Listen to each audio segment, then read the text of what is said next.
Welcome to Echoes of Ihsan, everybody, Oh, I like that. where we Yeah. dive deep into fascinating topics. Right. Today, we're going deep into the world of Islamic prayer practices Okay. and traditions, and we're going to be looking at selections from Yeah. Sahih Bukhari, Right. Book 8, which is Yeah. prayers also known as Salat. Awesome. So this is really going to be Yeah. kind of a glimpse into the very origins of how Muslims pray. Yeah. What's amazing about these hadiths, You ripped it? is that they don't just tell us the rules, Right. they actually paint a very vivid picture Huh? of the Prophet Muhammad's life Okay. and how these prayer practices evolved over time. Right. So it's just this rich tapestry of history, Wow. spirituality, and practical guidance. Awesome. Yeah. Okay, so imagine we're going back to Yeah. the early days of Islam. Okay. Where do we even begin with all this? Right. I was absolutely blown away by Yeah. the story of the Prophet's night journey Oh, yeah. and how the 5 daily prayers came to be. Right. It's like something out of a dream. It is. Yeah. It is one of the most Crazy. profound events in Islamic history. It is. The Hadith describes the Prophet ascending Right. through the heavens, Through the heavens. meeting other prophets, Oh, wow. like Adam, Jesus, and Moses along the way. Yay. And each encounter is just filled with symbolism, right? Yeah. Representing different levels of spiritual understanding. Right. And it's on this journey that he's Yeah. initially commanded to pray 50 times a day. Oh, wow. That's a lot. 50. That's a lot. That's a mind-boggling number. Yeah. It really speaks to that, Uh-huh. just the immense potential of Yeah. human connection with the divine, right? Right. But it's also where Moses steps in Right. and advises the prophet to appeal to God for reduction, Oh, interesting. recognizing that burden that it would place on humanity. That's good advice. So it's not just like a decree from on high. Right. There's this element of dialogue and understanding I see. Yeah. of human limitation. That's beautiful. The prophet, guided by Moses, engages in Huh. this humble back and forth with God, ultimately leading to the 5 daily prayers Right. we know today. Yeah. And here's the really incredible part. What's that? The reward for those 5 daily prayers Yeah. remains equal to the original 50. Wow. It's a testament to God's mercy That's powerful. and understanding of our capacity. Beautiful. That's really beautiful. This idea that even though the number was reduced, Right.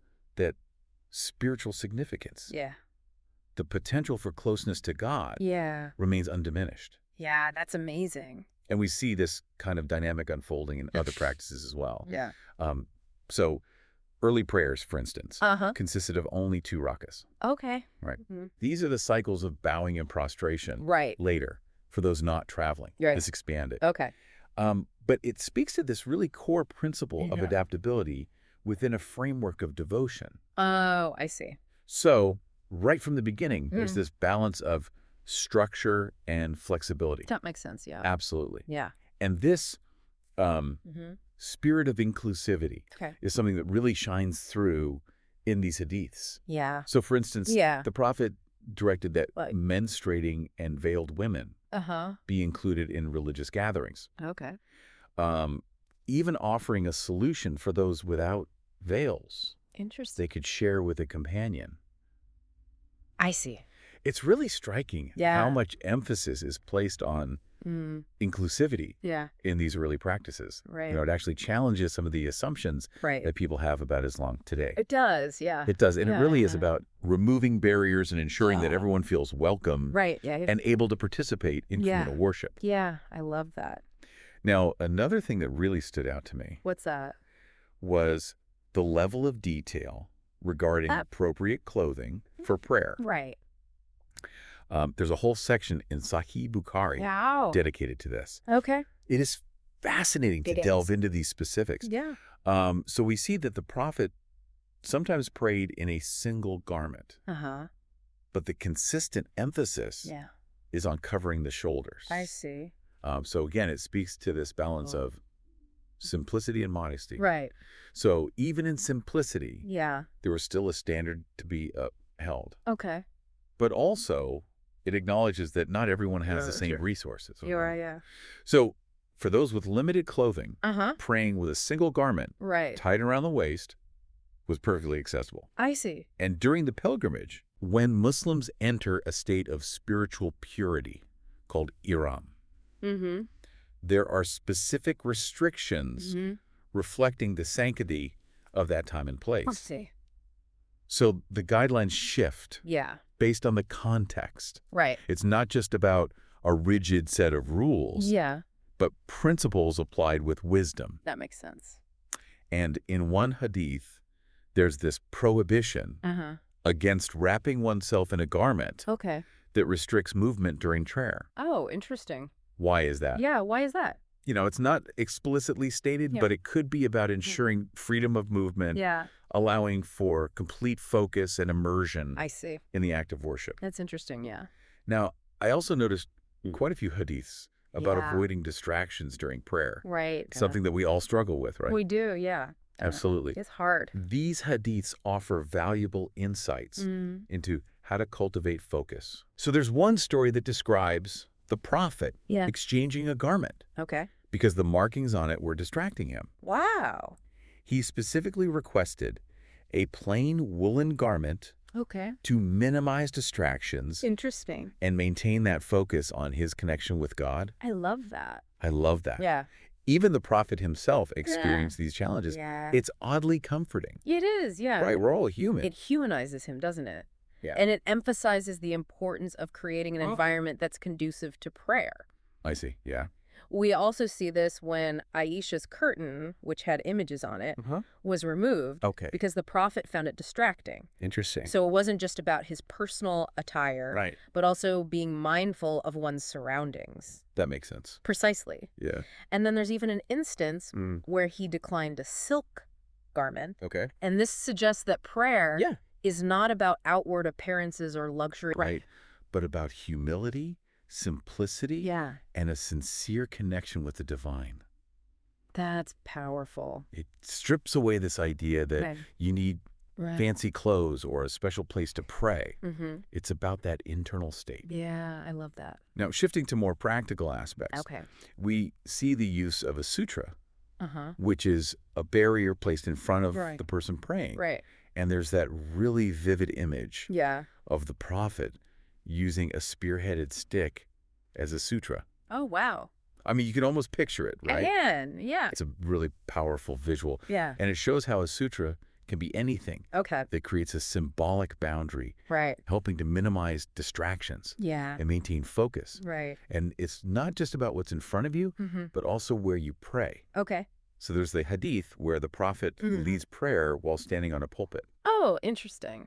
And what's really remarkable is that his elevated position Yeah. didn't invalidate the prayer. Wow. So it suggests that practicality and accessibility are important considerations. That's beautiful. God meets us where we are. I love that. And speaking of accessibility, Yeah. there's that really moving story Yeah. where the prophet, injured, leads prayer while sitting. Oh, wow. And the hadiths even mention Yeah. praying on a small mat. Okay. It's a really powerful message of adaptability. Right. Prayer is not confined to a Yeah. specific place or posture. Yeah. It's about seeking connection with God wherever you are, however you are. That resonates with me. That really resonates. Yeah. And then, we have these beautiful glimpses Yeah. into Yeah. the prophet's life. Yeah. Like Aisha sleeping in front of him while he prayed. Oh. And he gently moves her Yeah. without interrupting his prayer. That's sweet. It's so tender. It is. And it really highlights the Yeah. respect for prayer, but also the normalcy of it being woven into their lives. I see. And it makes me think, how do we view prayer today? That's a great question. Is it something that's integrated into our lives or something separate? Yeah, I love that. So back to practicalities. Yeah. There's the hadith about placing clothes at the place of prostration because of the heat. Interesting. So again, That's emphasizing cool. that comfort and practicality Right. are valid considerations. Yeah. And then there's the allowance for praying with shoes on Okay. and wiping over leather socks after ablution. Again, just highlighting that Yeah. ease and accessibility of prayer. That's great. It reminds us that these rulings are not meant to be burdensome, Right. but rather to provide guidance while honoring the spirit of worship. Yeah, I see. Now, all of this makes me wonder, But it is it. how did those early Muslims Yeah. define who was part of their community? Right. Was it just about belief, or were there outward signs? And some hadiths offer insight into that. Oh, They talk about the criteria for being considered Muslim, Okay. including praying like them facing their Qibla, which is the direction of prayer, Right. and consuming meat slaughtered, Okay. according to Islamic rituals. Interesting. So it was about these shared practices that signified a common way of life, Right. not just a declaration of faith. Yeah, that makes sense. And those who adhered to these practices were promised protection. Okay. It speaks to that Yeah. unity and responsibility within that early Muslim community. Yeah. But this protection wasn't unconditional. Oh, right, yeah. So the hadiths also emphasize the importance of fulfilling obligations Right. and the seriousness of betraying trust. Okay. It's a reminder that rights come with responsibilities. That's a good point. So there was a strong moral code intertwined with these outward practices. I see. Another thing that caught my attention was that emphasis on respect for the Qibla. Okay. For instance, facing the Qibla while defecating is prohibited. I see. Right. Yeah. And while it might seem like a small detail, it speaks volumes about the reverence given to the direction of prayer. That makes sense. It's about maintaining a sense of sanctity, even in private moments. Right. And then there's that amazing account of the Prophet praying inside the Kaaba. Oh, wow. Which is the holiest site in Islam. Wow. It's like a physical manifestation of being at the very heart of the faith. Yeah, powerful. And this act actually led to the designation of the Kaaba as the Qibla. Right. Wait, so Muslims didn't always pray facing the Kaaba? No. Initially, they prayed facing Jerusalem. Wow, I didn't know that. And the change is actually described in the Hadith. Okay.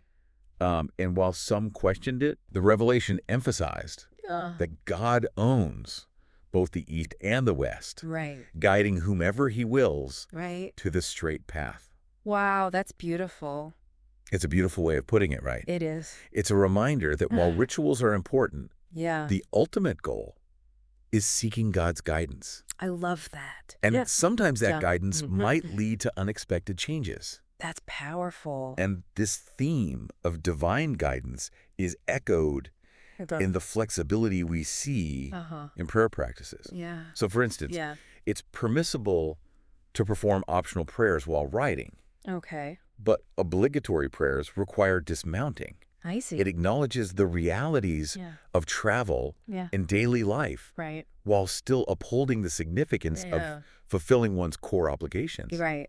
So it's that balance again. I love that. Right. Yeah. And then there's this very human story of the Prophet forgetting God. Yeah. The number of rak'ahs he had prayed and performing prostrations of forgetfulness. Right. I mean, that's so relatable, right? Yes, yeah. We've all been there. Right. It reminds us Yeah. that even the Prophet, as a human being, Yeah. was susceptible to these mistakes. Of course. And that there are ways to rectify those mistakes within the prayer itself. That's comforting. It's both reassuring and instructive. It is. Right. Yeah. And it highlights that importance of intention and humility in our worship. Yeah. Then there are these hadiths about not spitting towards the Qibla, which go into quite some detail about maintaining cleanliness and respect. Right. And what's really interesting is that the Prophet often explains the reasoning behind these rulings. Okay. So, for instance, he explained that during prayer,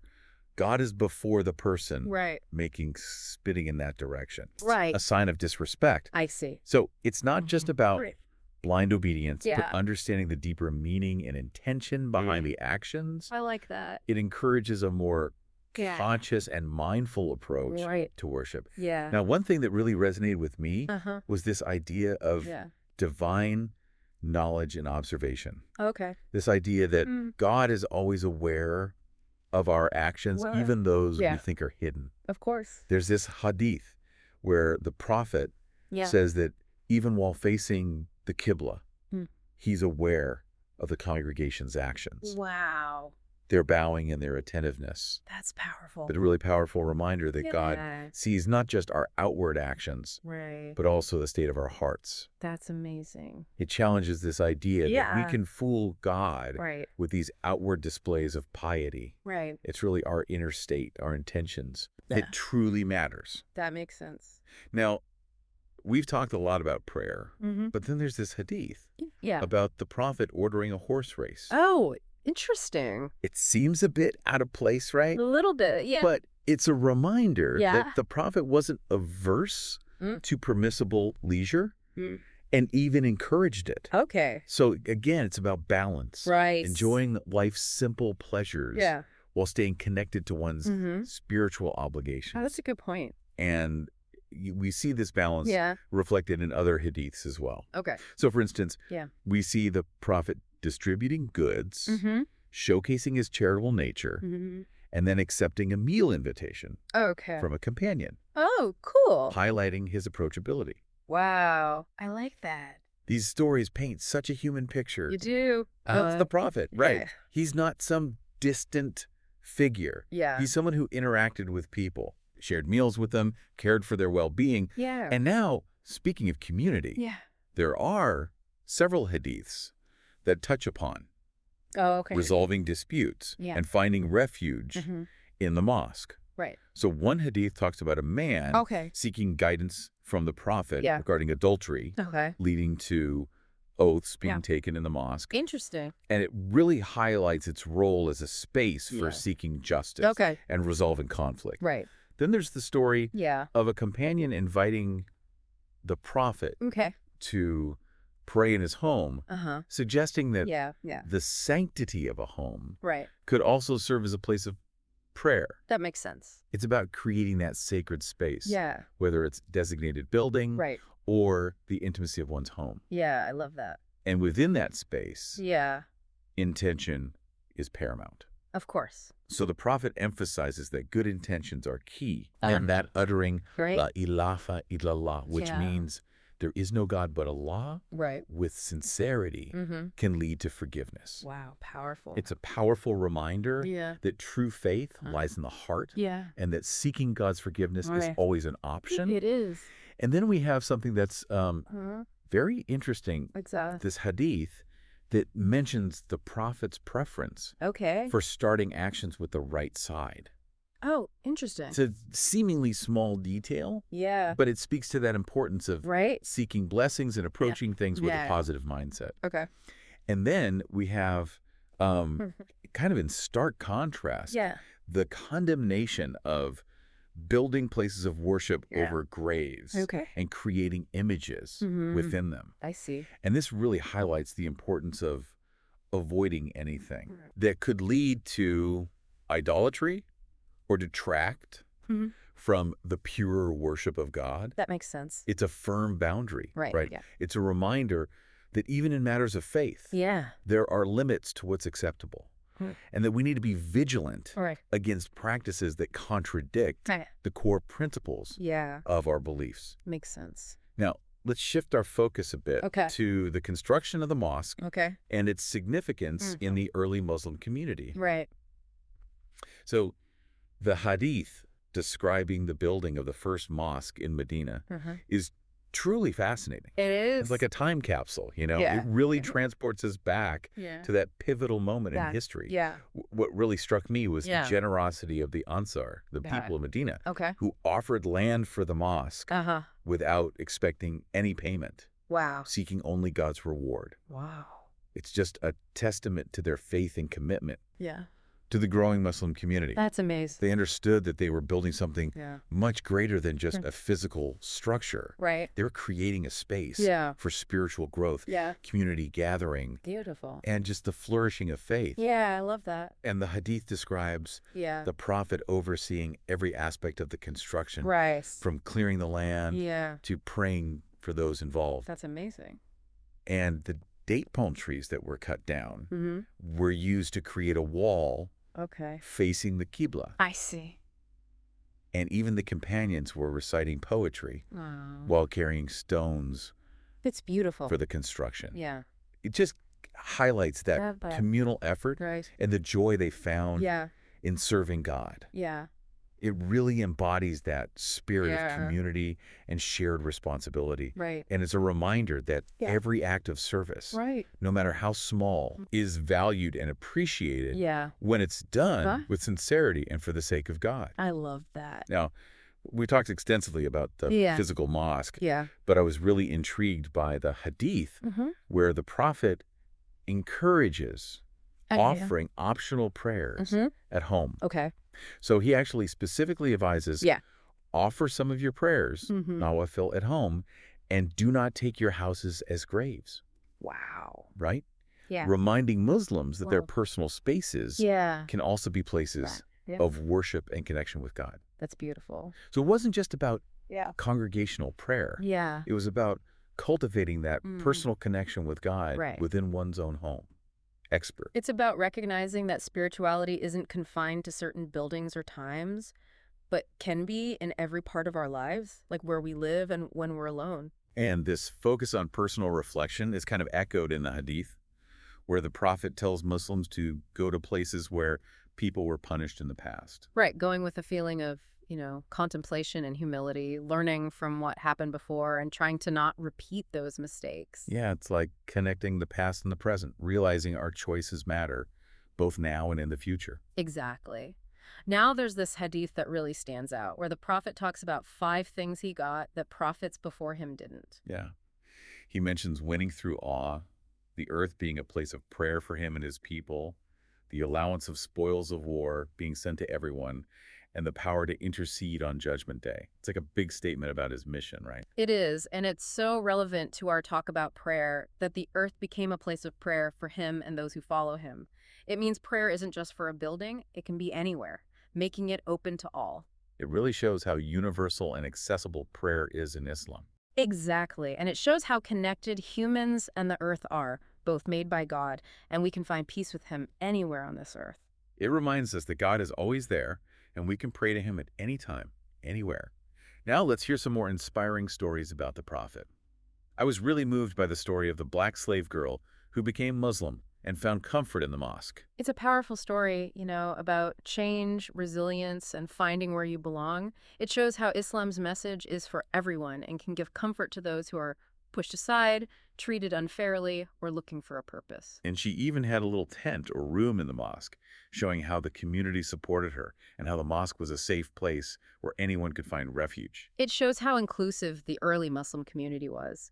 And then there's that hadith about young Ibn Umar sleeping in the mosque, showing again that it wasn't just for prayer, but a place of shelter and community.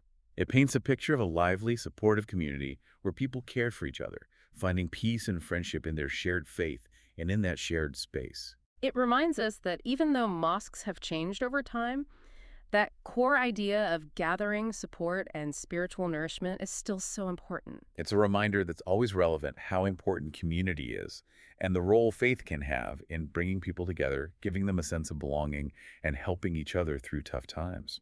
Let's move on to another story that shows the Prophet's compassion. The hadith where he finds Ali, his cousin and son-in-law, asleep in the mosque, covered in dust. He gently wakes him up, even cleaning the dust off him. It's such a tender moment.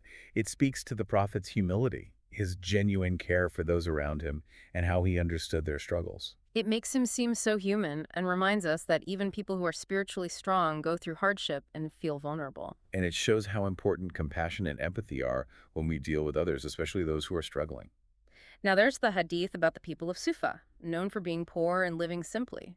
They prayed in simple clothes, sometimes just sheets around their necks, showing that being truly devout isn't about looks or possessions, but what's in your heart. It's a powerful message, especially today, when people focus so much on wealth and success. It reminds us to prioritize what matters spiritually over material things and find contentment in simplicity and humility. It challenges us to think about how attached we are to stuff and how we could simplify our lives and focus on what truly matters. As we learn more about prayer etiquette, we see the recommendation to pray 2 rakas before sitting in a mosque. It's like acknowledging the mosque's holiness and getting ready to pray and reflect. It shows respect and sets the tone for our time there. It's like a small ritual inside a bigger ritual, marking that shift from the outside world into the mosque's sacred space. Exactly. It helps us change our mindset, separating ourselves from the rush of daily life.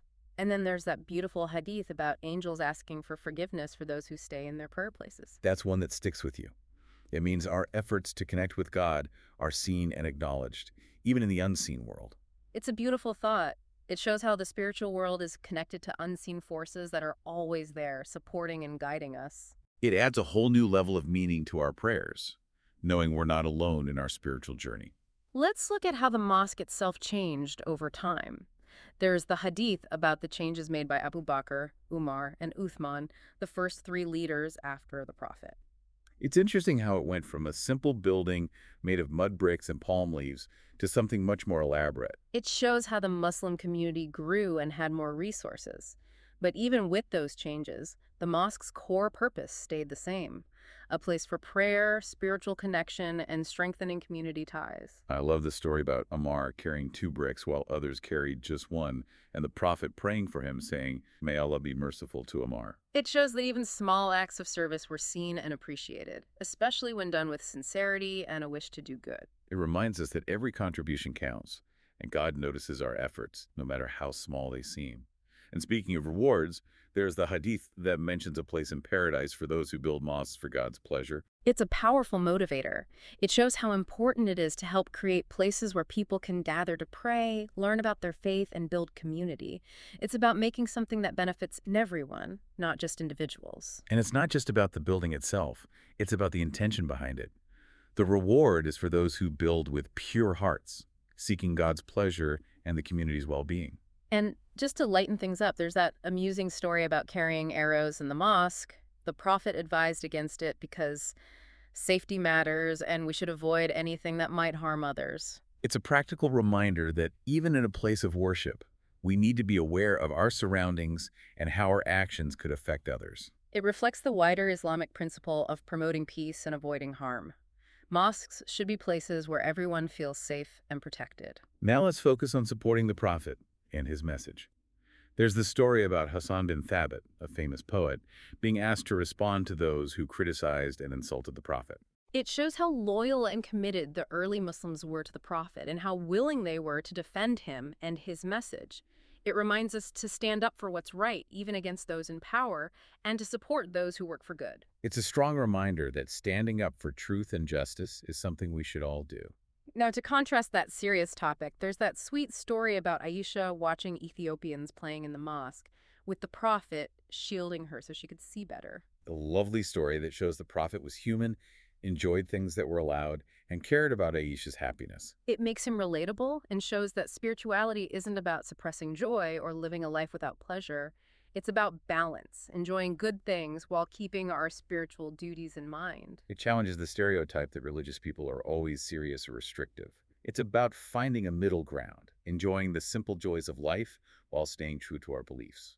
Now, on a more serious note, there's that hadith where the Prophet condemns the practice of adding conditions not found in Islamic law, especially when freeing slaves. It shows how important it is to follow Islamic law and not add things that go against its guidelines. It's about recognizing the wisdom in Islamic law and making sure our actions follow its teachings. It reminds us that while personal views matter, they should always be based on the core principles of our faith, so we don't stray from the right path. Now let's go back to stories about resolving conflicts and showing respect in the mosque. There's that hadith about a man wanting his debt repaid in the mosque, and the Prophet stepping in, advising him to handle it more discreetly. It shows how sensitive financial matters are in a mosque, and how the focus should be on spirituality and worship, not worldly concerns. It reminds us that mosques are mainly for prayer, reflection, and building community, and worldly matters should be dealt with carefully and respectfully there. Then there's that touching story about the Prophet showing compassion for a woman who cleaned the mosque and passed away. He even went to her grave to lead the funeral prayer, honoring her service. It's a powerful reminder that every act of service matters to God, and those who take care of the mosque, no matter how small their role, hold a special place in the community. It's a beautiful lesson in humility and recognizing everyone's contributions, regardless of their social status or job. Absolutely. It reminds us that true leadership isn't about power, but about serving others and valuing each person. Now, let's look at a fascinating and mysterious story about the Prophet meeting a jinn while praying. Ah, yes. The one where he thought about tying the jinn to a pillar so everyone could see, but then decided against it. It's fascinating because it gives us a glimpse into a world we can't see and the Prophet's interactions with beings beyond our understanding. It raises so many questions about what jinn are, how they relate to humans, and their role in the spiritual world. It reminds us that there's so much we don't know about what's unseen, and what we see is just a tiny part of reality. It's interesting the Prophet chose not to show off the jinn. It shows humility and the idea that we don't need to make a spectacle of everything. It reminds us that the deepest experiences are sometimes unseen, that faith means trusting in what we can't see, and our focus should be on what we believe, not on seeking extraordinary proof or displays of power. Now back to more worldly matters. We have the story of Thumma bin Uthal, who was captured and tied to a pillar in the mosque. The Prophet ordered his release and was kind to him, which led to Thumma accepting Islam. It's a powerful testament to the power of compassion and mercy. It shows that kindness and understanding can be much more effective than force in winning people over and making a positive impact. It's a valuable lesson for all of us. Even in conflict or disagreement, choosing compassion and understanding can lead to unexpected good outcomes. Now, in another hadith, we see the mosque being used to care for the community in tough times. The Prophet set up tents in the mosque to help those wounded in battle. It shows how adaptable the mosque was, serving the community in different ways. It wasn't just for prayer, but a place of refuge, support, and healing. It highlights the importance of community in Islam and the mosque's role as a central place to care for those in need. It's a beautiful example of how faith communities can come together to support each other during hard times, offering help, comfort, and unity. Now, on a similar note, there's the hadith about a woman doing the ritual circling of the Kaaba while writing because she was sick. It reminds us that Islam is practical, considers human limitations, and makes allowances for those who can't physically perform rituals in the usual way. It's about making faith open to everyone. And then there's that hadith about the Prophet preaching about the afterlife and thanking Abu Bakr for his friendship. It's about true companionship and spiritual connection. It's a beautiful testament to their bond, a reminder that true friends can give us strength, support, and comfort, especially on our spiritual path. It reminds us to cherish relationships that feed our souls and support our journey. It also highlights putting the afterlife above worldly concerns. The Prophet, choosing to focus on what comes after this life, shows his priorities and the message he brought to humanity. It's a powerful call to live with purpose, knowing our actions here have eternal consequences, and we should live in a way that pleases God and earns his reward. Sticking with honoring Abu Bakr, there's the hadith where the Prophet praises him again and says Abu Bakr's door to the mosque should stay open, showing his closeness to the Prophet and high standing in the community. It's a gesture that speaks volumes about their relationship, showing the trust and respect the Prophet had for Abu Bakr. It's a great example of brotherhood and respect, recognizing what each person brings to the community. And then we have that powerful image of the Prophet praying inside the Kaaba, the holiest place in Islam. It captures the essence of faith and the deep connection between humans and God. It's like being at the very heart of faith, surrounded by the holiness and history of that sacred place. It reminds us that even in the busyness of life, there are places where we can find quiet, solitude, and a deep connection with God. It's a reminder to look for those spaces, physical and metaphorical, where we can escape the world and reconnect with our spiritual core. Now, let's talk about behaving properly in the mosque. We have that hadith about Umar, the second caliph, telling off two men for being loud. It's a reminder that mosques are for prayer, contemplation, and reverence, and being loud or disruptive can ruin the peaceful atmosphere. It's about being mindful of others, knowing that people have different sensitivities to noise, and respecting the mosque by being quiet and respectful. It's also about recognizing our actions affect those around us, and even in our personal worship, we should try to be considerate. Now, let's look at the guidance on night prayers. The hadith about the Prophet's instructions for these prayers highlights the flexibility and importance of the witr prayer, the final prayer of the night. This hadith gives us practical advice on how to structure these voluntary night prayers, reminding us that even though they're not required, they are spiritually valuable. They offer a chance for a deeper connection with God and a time for peace in the quiet hours when the world is asleep. It's beautiful setting aside that quiet time for reflection and connection. And then we have that parable of the three men entering the mosque, each with a different intention. That's one of the most powerful stories in this collection. It reminds us that true success isn't about outward appearances, social status, or even how much we do, but about God accepting our intentions and the sincerity of our hearts. It's a call for humility, challenging us to look at why we do things and make sure it's to please God, not for recognition from others. Exactly. It's about being truly submissive, knowing God sees our hearts and judges us accordingly. And then there's that interesting hadith about the Prophet and his companions lying flat in the mosque. That one really stood out. We don't see it much today. I'm curious why they did that.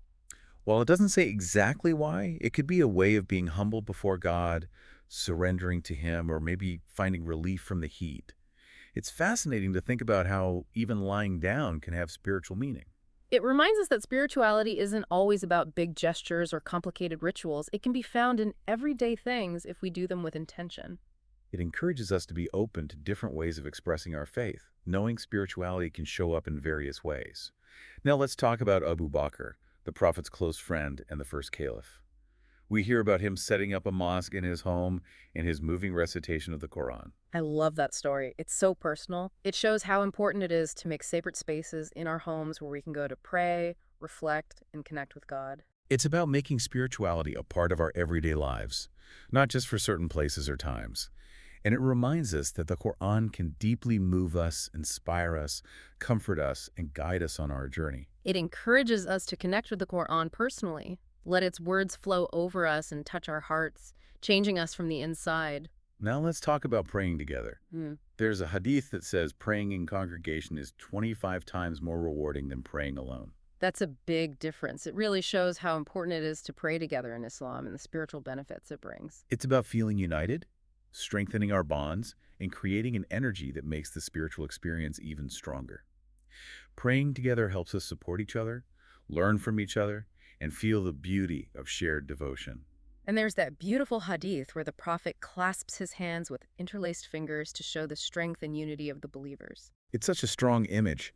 Those interlocked fingers represent how connected the believers are, the strength we get from standing together, supporting each other, and working toward the same goal. It reminds us that we're not alone on our journey. It's a call for unity, a reminder that together we can face challenges, achieve amazing things, and make the world better. Now, on a more personal note, let's go back to the story of the Prophet forgetting part of his prayer and doing prostrations to make up for it. We can all relate to that, right? It's so human. It shows that even the Prophet, being human, made mistakes and forgot things. And there are ways to fix these mistakes during prayer to make sure it's still valid. It makes us feel so much better. It means God doesn't expect us to be perfect, but cares about our sincere efforts to connect with Him, even when we mess up. And it shows how important humility is, recognizing our own flaws and approaching our worship with a desire to learn and improve. It's a beautiful message about forgiveness and second chances. And then there's that hadith about Ibn Umar and Salim bin Abdullah choosing to pray in the exact spots where the Prophet prayed, showing how much they respected him and wanted to connect with him through prayer. It's a touching gesture. It's their way of honoring his legacy and finding inspiration from his example. It shows the power of place and how connected we can feel to those who came before us by being in the places where they lived, prayed, and left their mark. It reminds us that we're part of a bigger story, connected to the past, the present, and the future. Now, let's look at some hadiths about specific things we should and shouldn't do during prayer. One says we shouldn't pray in graveyards, making it clear our worship should be for God alone, avoiding anything that could be seen as worshiping the dead. It's an important distinction, right? It defines what's acceptable in Islamic worship, repeating that God is one and we should avoid anything that looks like idolatry. Exactly. It's about keeping our devotion to God pure and making sure what we do aligns with Tawheed, the belief in God's oneness, which is the core of Islam. And then there's that interesting story about the man who prays with the Prophet wearing only one garment, and later explains he did it on purpose to show it's allowed. It's a good reminder that even with religious practices, explaining things is important. Him explaining what he did clears up misunderstandings and shows how flexible Islamic law is. It reminds us that understanding why we do something can help us appreciate its wisdom. It encourages a more thoughtful approach to worship, not just blindly following rules, but understanding the principles behind them. Now let's look at some rules about what you can and can't do during prayer. One hadith says talking during prayer is generally not allowed, as it breaks our concentration and distracts us from God. It's about creating a sacred silence, allowing the words of prayer and our heartfelt whispers to be the focus. And it helps us to be present in the moment, minimizing distractions and fully immersing ourselves in connecting with God. We've probably all done it, glanced around while praying. A hadith talks about this, saying it's best not to move our eyes around a lot, but a quick glance, especially for a good reason, isn't a sin. It's a great example of how Islamic law understands human nature and gives practical advice that balances reverence with flexibility. It means Islam is not about strictly following rules, but about having a faith that's meaningful and fits into our everyday lives. Another hadith says it's okay to cover your head during prayer if there's a reason, like protection from the weather or a medical condition. It shows that intention and context matter. It's not about blindly following rules, but understanding why they exist and applying them in a way that aligns with the spirit of the law. It reminds us that God sees our hearts and judges us by how sincere we are and how hard we try to follow his guidance. Now let's talk about the physical act of prostration, a key part of Islamic prayer. A hadith describes the right way to prostrate, saying it's important to touch the ground with your forehead, nose, hands, knees, and toes as a sign of humility and submission to God. Prostrations are so powerful, both physically and spiritually.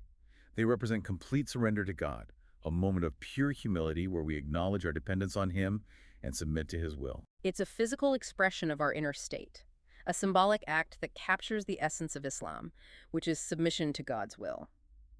It's amazing how the hadith even tells us the order our body parts should touch the ground, showing the precision and attention to detail in Islamic worship. It shows that every part of prayer, even the smallest detail, is meaningful, and we should do everything with awareness and focus. And there's a hadith that says to straighten our backs after bowing, standing upright as a sign of respect and attentiveness to God. It's about coming before God with dignity and respect, both inwardly and outwardly. It reflects the wider Islamic idea of behaving well in all aspects of life. Even our movements should show our reverence for God and our commitment to living a virtuous life.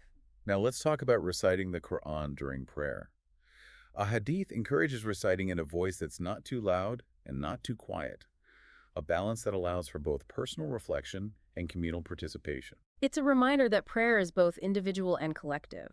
It's about connecting with God personally and letting his words touch our hearts, while also sharing that experience with the community, creating a symphony of voices united in praise and supplication. It's about finding that harmony between inner reflection and outward expression. And then there's that beautiful hadith that speaks to the heart of prayer, telling us to pray peacefully and avoid rushing. It's a reminder that prayer is not a race or something to get over with, but a sacred time to connect with God, find comfort in his presence, and let that peace and calmness wash over us. It's a valuable reminder in our busy, always-on world. It tells us to slow down, appreciate the moment, and realize that true peace and fulfillment aren't found in achievements, but in the stillness of our hearts and our connection with God. It's a call to be fully present, let go of worries, and let ourselves be surrounded by God's presence. Now, let's talk about supplications, the personal prayers and requests we make to God. A hadith encourages making supplications after the required parts of the prayer, suggesting that's when our hearts are most open and our connection with God is strongest. It's an invitation to open our hearts to God, to share our deepest needs, desires, hopes, and fears. It reminds us that prayer isn't just about duty, but nurturing our relationship with God, confiding in him, seeking his guidance, and trusting in his mercy. It's about making our prayers personal, going beyond the set words and phrases, and letting our hearts speak to God in our own way. And then there's that simple but profound gesture at the end of prayer, turning our heads right and left while saying, Assalamu alaikum wa rahmatullah, meaning peace and mercy of God be upon you. It's symbolic, extending peace and blessings to all creation. It's a reminder that our connection with God goes beyond the prayer rug and reaches out, encompassing everything and inspiring us to live peacefully, compassionately, and spread God's blessings to the world. It's a beautiful way to end our prayer, leaving us feeling peaceful, connected, and renewed in our commitment to living a life reflecting God's love and mercy. Now, let's look at some hadiths that talk about specific actions and behaviors during prayer. One emphasizes being reverent and avoiding unnecessary movements or distractions while praying. It's a reminder that prayer is a time to be completely present, to forget worldly concerns, and focus only on God. It's about making a sacred space, both inside and outside ourselves, where we can connect with the divine without the distractions of our daily lives. And it encourages us to be respectful and reverent, recognizing that we're before the creator of the universe and everything we do, our posture, actions, and thoughts, should reflect that awe and humility. Now, another hadith talks about praying in different postures. Standing is best, but it says if someone can't stand because they're sick or have physical limitations, they can pray sitting or even lying down. It's a beautiful example of the compassion and flexibility in Islamic law, recognizing that God judges us by our intentions and what we're capable of, not our physical limits. It's about making faith accessible to everyone, no matter their physical abilities. And knowing God values our sincere efforts to connect with Him, no matter how we do it. It's a reminder that true worship comes from the heart, not outward appearances. It encourages us to be mindful of others and accommodate and support those who may have different abilities or need adjustments to the standard practices. Another hadith talks about praying when you're not ritually pure, emphasizing how important it is to purify ourselves before prayer, especially after sexual intercourse. This highlights the importance of cleanliness and purity in Islam, both physically and spiritually. It's about understanding that we should offer our worship with both our hearts and our bodies, reflecting how connected our physical and spiritual well-being are.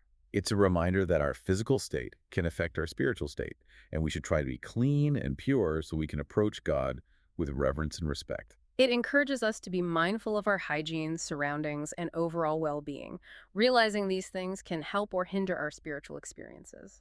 Now, going back to congregational prayer, there's a hadith that emphasizes following the imam, the prayer leader, and staying in sync with the prayer's movements. It's about fostering a sense of collective worship, knowing we're praying together as one, united in our devotion to God. It's a beautiful image.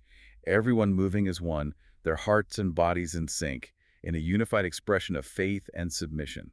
It reminds us that we're not alone in our worship, but part of a larger community, supporting each other, learning from each other, and growing in our faith through prayer. And then there's that hadith that gives guidance on how to pray when traveling.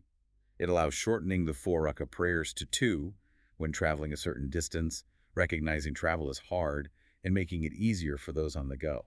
It's a beautiful example of how flexible and practical Islamic law is, acknowledging the realities of human life and offering some relief to travelers. It's a reminder that God doesn't want to make worship hard, but gives us ways to connect with Him, even when life is challenging. It's a reminder that our connection with God isn't tied to a specific place or time, but can be maintained wherever we are. And it encourages us to be grateful for the comforts we often take for granted, knowing there are times when we won't have them, and that God, in His mercy, gives us ways to stay connected to Him even then. Now let's focus on praying in a clean, pure environment. One hadith emphasizes praying in places free of impurities, both physical and spiritual. It highlights the importance of cleanliness and purity in Islam, both inside and out.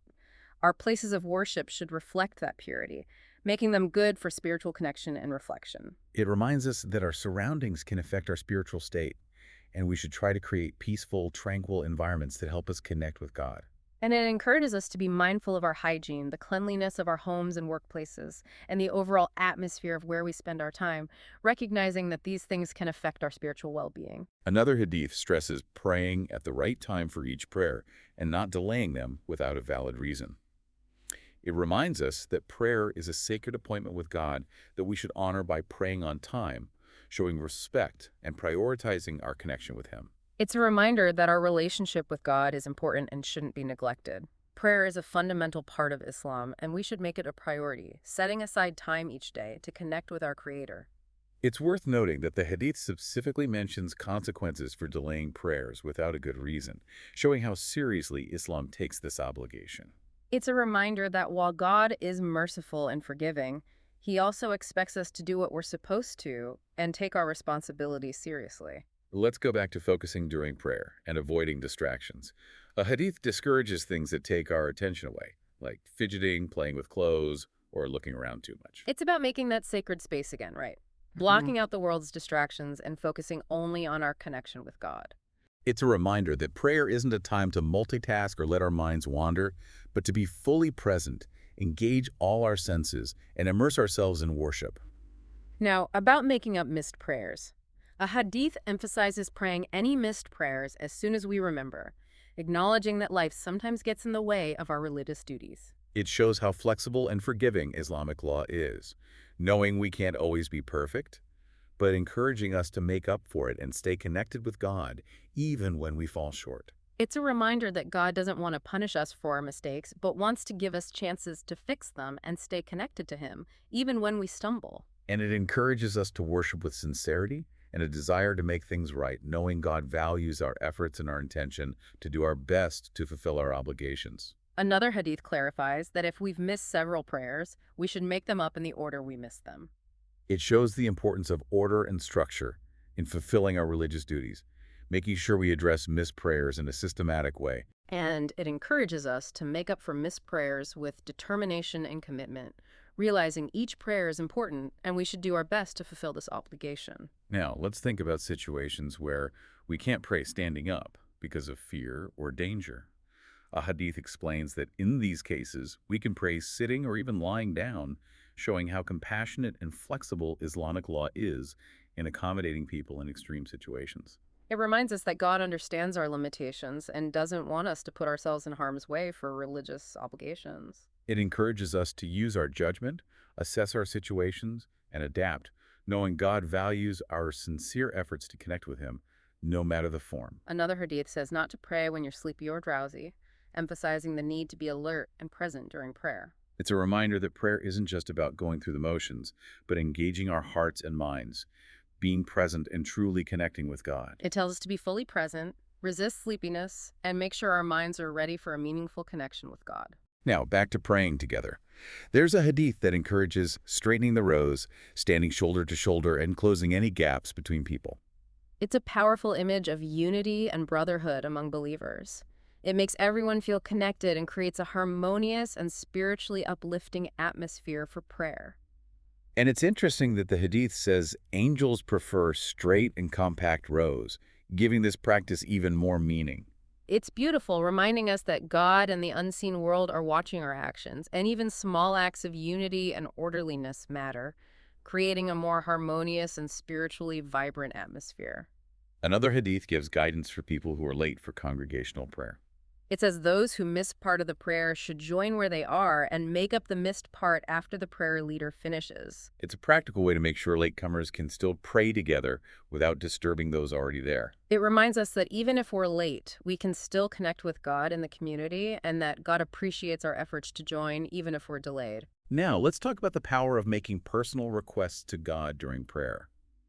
A hadith encourages us to do that for ourselves and others, knowing prayer is a special time to talk to God, share our needs and hopes, show thanks, and ask for His guidance and mercy. Yeah, it's beautiful. Prayer isn't just about saying the set words. It's about really opening up to God, sharing what's heavy on our hearts, being thankful, and asking for His help with life's challenges. It's about having a deep, personal relationship with God built on trust and knowing we're never alone in our struggles. And it reminds us to care for more than just ourselves, to include our families, communities, and everyone in our prayers. Praying for others is a powerful act of love and shows how connected we all are.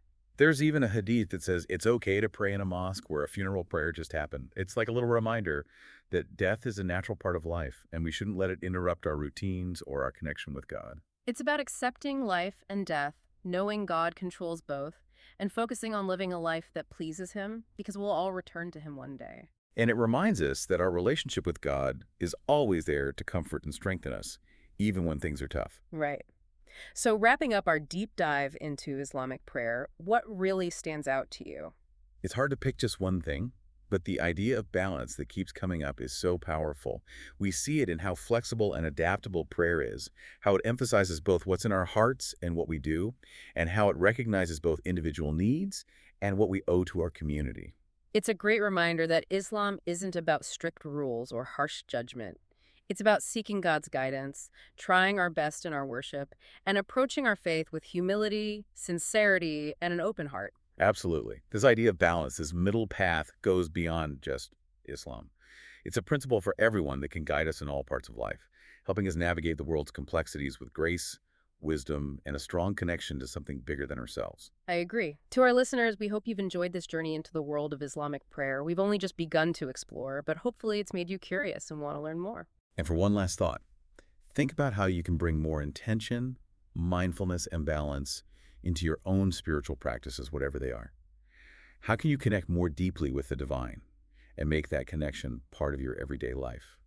It's a lifelong journey, but it's a journey worth taking. Thank you for joining us on this deep dive. May your path be filled with peace, guidance, and blessings. Thank you, everybody, for joining us on Echoes of Ihsan. We'll see you next time.